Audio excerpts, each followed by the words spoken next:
নমস্কার। আজকের গল্প ভাগের মা, লিখেছেন শৈলেন কুমার দত্ত। কথায় বলে ভাগের মা গঙ্গা পায় না, তবে আমি যে চিত্রা দেবীর কথা বলছি তিনি কিন্তু ভাগের মা হয়েও গঙ্গা পেয়েছিলেন। কি করে সে কথাই বলি। আমাদের এই মফস্বল শহরটা ছোট হলেও খুব আকর্ষণীয়। গঙ্গা তীরের স্নিগ্ধ পরিবেশে বেশ সংস্কৃত সম্পন্ন এক শহর, যার হাতছানিতে অনেকে এখানে এসে বসবাস শুরু করেছেন। এরকমই এক দম্পতি বিনোদ বসু, চিত্রা বসু বর্ধমান জেলার গণ্ডগ্রাম থেকে এখানে এসে গঙ্গা তীরে বাড়ি করেন। বিনোদবাবু মেধাবী ছাত্র ছিলেন, তাই শহরে থেকে কৃতিত্বের সঙ্গে ইঞ্জিনিয়ারিং পাশ করে বড়সড় চাকরি পান এবং রূপবতী পত্নী চিত্রাদেবীকে নিয়ে এখানে সংসার পাতেন।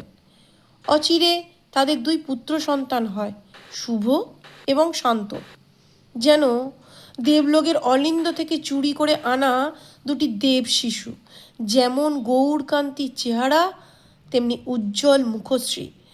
আর্থিক সচ্ছলতার মধ্যে তাদের এই ঝলমলে সংসার জীবন শহরের সকলের কাছেই আলোচনার বস্তু হয়ে দাঁড়ায়। বিদ্যে, বুদ্ধি, রূপ, অর্থ সব কিছুর এমন শান্তিপূর্ণ সহাবস্থান তো সাধারণ মানুষের দৃষ্টি আকর্ষণ করবেই। 8-10 বছরের মধ্যে লোকের সমীহও বেড়ে গেল। যখন জানা গেল দুটো ছেলেই লেখাপড়ায় ক্রমশ অসাধারণ হয়ে উঠছে, এমন সৌভাগ্যকে তো লোকের ঈর্ষা করারই কথা। ঈর্ষা সঙ্গে সঙ্গে সুখ্যাতিও করতে হলো। 2 বছরের ব্যবধানে দুই ছেলে মাধ্যমিকে ভীষণ ভালো ফল করল। শুধু সৌভাগ্য নয়, পুত্রদের প্রতি বাবা মায়ের সজাগ নজরকেও লোকে শ্রদ্ধা জানালো। পাড়ার এত কোলাহলের মধ্যে দুই ভাই যেন আলাদা। তাদের যেন কোনো স্রোতে গা ভাসানোর ইচ্ছে নেই। সময় তো একেবারেই নেই। এই পড়া, এই ছবি আঁকা, এই সাঁতার শেখা, সব ঘড়ির কাঁটার মতো। স্কুলের প্রাইজের পাহাড়ে ঢাকা গেল দুই ভাই। 2 বছরের সমস্ত পুরস্কার ওদের। কি পরীক্ষা, কি আচার আচরণ, কি নিয়মমতো উপস্থিতি, সবেতেই ওরা দুজন সেরা। প্রধান শিক্ষক থেকে শুরু করে শহরের সমস্ত গণ্যমান্য লোক এসে ওদের প্রশংসা করে গেলেন। এমন ছেলে তো শুধু পরিবারের নয়, সমস্ত শহরের গর্ব, দেশের গর্ব। আম জনতা তাতেই মশগুল। বছর দুয়েকের ব্যবধানে দু ভাইয়ে আবার বিজয় অভিযান। শুভ পড়তে গেল খড়গপুর আইআইটিতে, মেডিকেল কলেজে। এমন নিখুঁত সংসার জীবন আবার মানুষের হয়? সাধারণ দম্পতিরা বসু পরিবারের সৌভাগ্যের কথা বলে আর শেষ করতে পারেন না। ঈশ্বর যাকে দেন এমনই পরিপূর্ণ করেই দেন। বছর কয়েকের মধ্যে পরিপূর্ণতার আরও খবর পাওয়া গেল। শুভ খড়গপুর ইঞ্জিনিয়ারিং কলেজে বিরল কৃতিত্ব দেখিয়ে বৃত্তি পেয়ে আমেরিকা রওনা হলো। আর তার কবছর পরেই ডাক্তারিতে প্রথম স্থান অধিকার করল শান্ত। বসু দম্পতি যেন দুরন্ত ঘোড়া দুটির রাশ আর ধরে রাখতে পারছিলেন না। শান্ত পরীক্ষা দিয়ে ইংল্যান্ড রওনা হলো FRCS করতে। দুই পুত্রের অভাবনীয় কৃতিত্বে শুধু শহরবাসী নয়, বসু দম্পতিও বিহ্বল হয়ে পড়লেন। এত বিস্তৃতি হয়তো তারা নিজেরাও ভাবতে পারেননি। একটা চাপা গর্ব বসু দম্পতিকে যেন আলাদা করে চিনিয়ে দিল। কি মন্ত্র তারা দুই পুত্রের কানে দিয়েছেন! এই সিদ্ধিতে তাদের দাম্পত্য জীবনও মধুময় হয়ে উঠল। প্রবাসী দুই কৃতি পুত্রের নানান গৌরবময় খুঁটিনাটি খবরাখবরে মশগুল হয়ে দিন কাটাতে লাগলেন তারা। এর বেশ কয়েক বছর পরের কথা। ইতিমধ্যে শুভ শান্ত নিজ নিজ পরীক্ষায় সসম্মানে উত্তীর্ণ হয়ে চাকরি পেয়েছে। ও দেশে লোভনীয় পদমর্যাদার সঙ্গে সঙ্গে তাদের বিবাহিত জীবনও শুরু হয়েছে। শান্ত তার সহপাঠিনীকে বিয়ে করেছে, শুভ বিয়ে করেছে এক মার্কিনীকে। বাবা মায়ের উপস্থিতি এবং আশীর্বাদে সেসব অনুষ্ঠানও প্রতিবেশীদের কাছে গল্প করার মতো হয়ে উঠেছিল।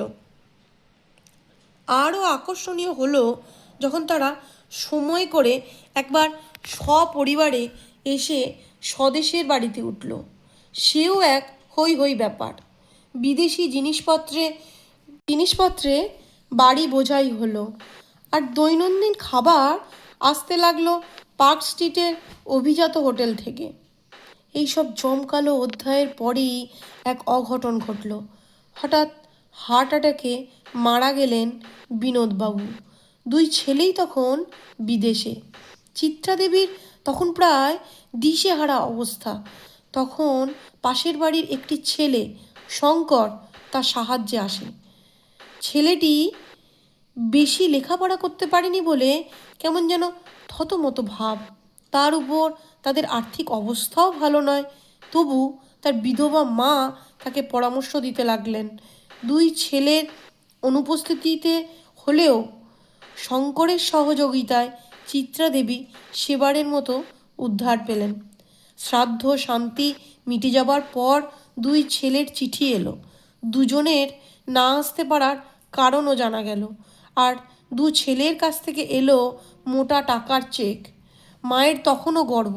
চেক দুটো ভাঙাবার আগে বারবার দেখাতে লাগলেন শঙ্করকে।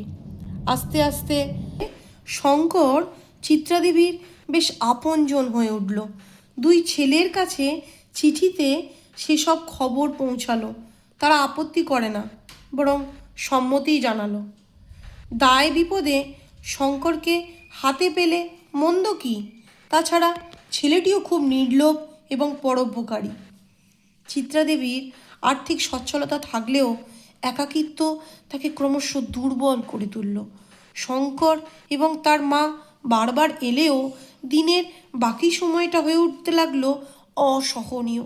তবুও তিনি ছেলেদের কথা নিয়েই ভুলে থাকার চেষ্টা করেন।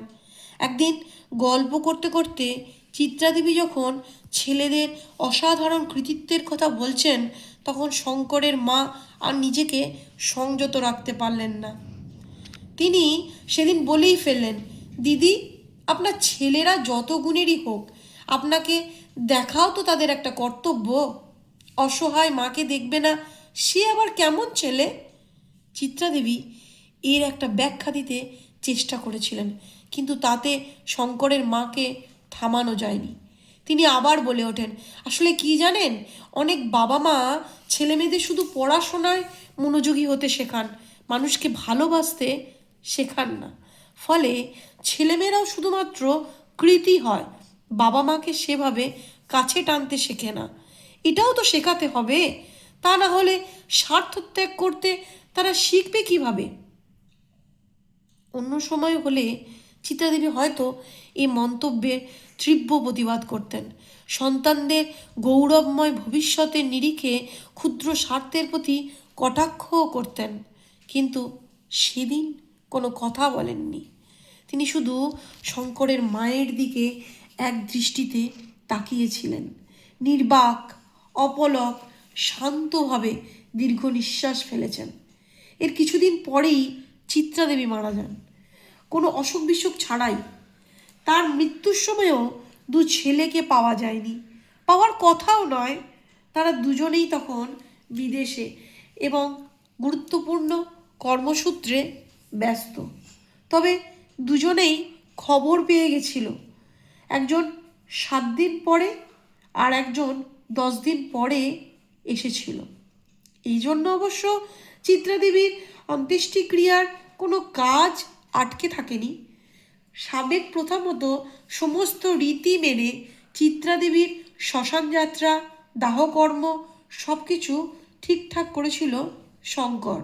তাকে অশ্রু নয়নে সবসময় সাহায্য এবং পরিচালনা করেছেন তার মা। পান থেকে চুন খসতে দেননি। প্রতিবেশীরাও অনেকে এগিয়ে আসেন। সব কাজ ঠিকমতো করলেও গঙ্গাবক্ষে চিত্রাদেবীর নাভিমূল নিক্ষেপ করার সময় শঙ্কর একটু বিচলিত বোধ করেছিল। চোখের জলও গোপন রাখতে পারেনি। তবে তার জীবনে ওই একটা দিনই নিজেকে খুব সার্থক মনে হয়েছিল, কেননা একসঙ্গে দুই কৃতী মানুষকে সেদিন টেক্কা দিতে পেরেছে। নমস্কার। আমার গল্প যদি আপনাদের ভালো লেগে থাকে তাহলে প্লিজ সাবস্ক্রাইব করবেন, লাইক, শেয়ার, কমেন্ট করবেন।